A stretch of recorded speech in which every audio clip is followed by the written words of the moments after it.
This is a rappel here, so without the rope I could fall. My critter's on the side because it won't fit if I leave it on my Mayan. So this is my safety, and I have a short cow's tail on this rope too, which goes to a rebelay. I'm Lucas, and this is Suhei. We're a Mexican-American couple that's been caving in the western U.S. for about 4 years. The U.S. has a ton of caves, most of which are closed to the public. In the western U.S. where we live, many of the caves are even closed to cavers. As a result, it can be rewarding but very difficult to be a caver in the western United States. For these reasons, we have been looking to take our skills elsewhere for the past few years. Last year we decided to plan and then do a big caving trip to a part of the world where the caves would be open to anyone, including us. We researched a few regions before confidently deciding on Spain. Spain has thousands of caves, especially in Cantabria, where we spent most of our time. We spent 2 months in country and entered dozens of caves. Most of our trips were recreational, but some of them were exploratory. As Suhei and I are both fluent in Spanish, we were able to connect with local cavers. Here are my 10 lessons on the differences in caving in Spain compared to the United States. 1. Many vertical caves are already pre-rigged. This saves the hassle of hauling rope through the cave and spending time tying knots. 2. Maps, entrance locations, and information about the cave such as trip reports, condition reports are widely available online to anyone that wants them. 3. Despite gates being uncommon on cave entrances, vandalism is generally uncommon. American cavers are sure to balk at this, but that's another discussion why there's so little vandalism in Spain compared to the US. 4. Putting together a through trip or a travesía is the ultimate aspiration in cave exploration. Many, maybe even most through trips have extensive beta on the internet telling the rappels, the length, and give maps, everything you need to do your own through trip. 5. River caves are common in Spain. This is the slide. Here she goes.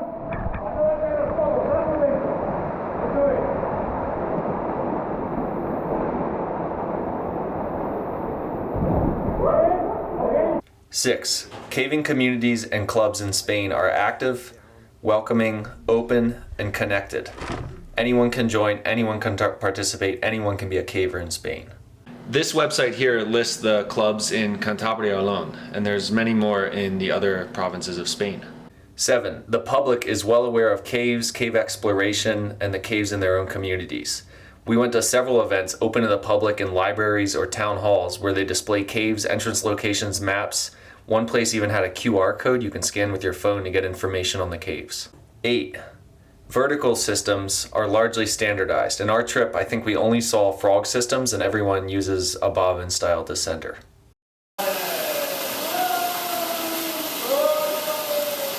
9. Courses are offered for almost all aspects of caving, such as bolting, rescue, or mapping, and anyone can join them. They're offered regularly, they're scheduled, and everyone also knows who the local instructors are, and you can just contact them at will, and if they're free for a weekend, they'll teach you something off a standardized curriculum.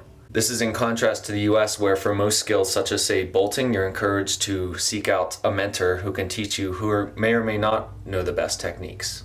10. Safety is priority in caves in Spain. There's not many sketchy down climbs or traverses in the most common caves.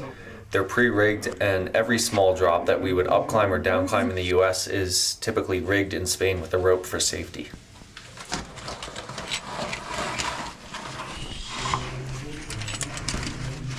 And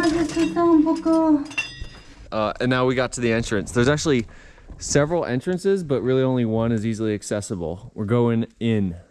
So, to summarize, based on our experience in Spain, I would conclude that the caving culture there is more conducive to training better cavers, more cavers, and eventually better exploratory efforts in caving. While, of course, there are some arrogant cavers in Spain that have that my cave kind of attitude, it's not so common as it is in the US, and in general, the clubs are quite eager to train new members.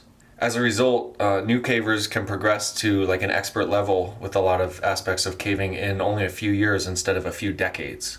As well, because maps are so freely available in Spain, any caver can look on a map and determine where there might be new leads and start exploring. You don't have to have connections to senior cavers who might hold the maps and their secrets. Then they can start their own exploratory efforts quicker. If I were in charge of an American caving club or a grotto, what would I bring back from Spain to contribute to my club to make it better? Let's see. First, I'd make an American club in charge of the rigging and the ropes in vertical caves. As I said, in Spain, a lot of the caves are fixed. The traverse lines are already set, and the bolts and ropes are inspected annually every 6 months as determined appropriate by the club. Replacement trips for equipment are regular, and this is great because then when you go to a cave for something like exploration, you don't have to take tons and tons of ropes and spend all the time tying them and rigging them. Second, I would make sure that American clubs offer regular courses in all aspects of caving, like they do in Spain. We need bolting courses, we need more rescue courses. We only have a few in the US, despite the hard work of so many volunteers here. Vertical training courses would be an asset to American caving clubs, as well as courses on exploration, reading karst topography, restoration. There's, to some degree, these courses do exist in the US, but they're few and far between, and they're in a big country. You may have to drive like 10, 12, or even 20 hours to learn this material. And third, I would expect American grottos, or a grotto if I could ever have one, to be in charge of the maps and mapping of the caves in their area. In my experience in America, I've had more than a few encounters where some caver will map a cave, tell the grotto they mapped it, and then not share the map with the grotto. And then the map is only shared with 2 or 3 people, generally those that map the cave, which makes it kind of senseless. So the grottos here in America could lead mapping efforts and then keep a database of all those maps as they do in Spain. So I know, hold on, I know. You're an American caver, you're saying, oh my gosh, maps to the public, maps open to a grotto? That would never work. And that's true to a large extent, but maps don't have to have entrance locations. That can still be kept secret. There's a million reasons, and it's a whole separate discussion why Spanish locations can be public and they never get vandalized. But in America, if anything becomes public, it just gets totally trashed.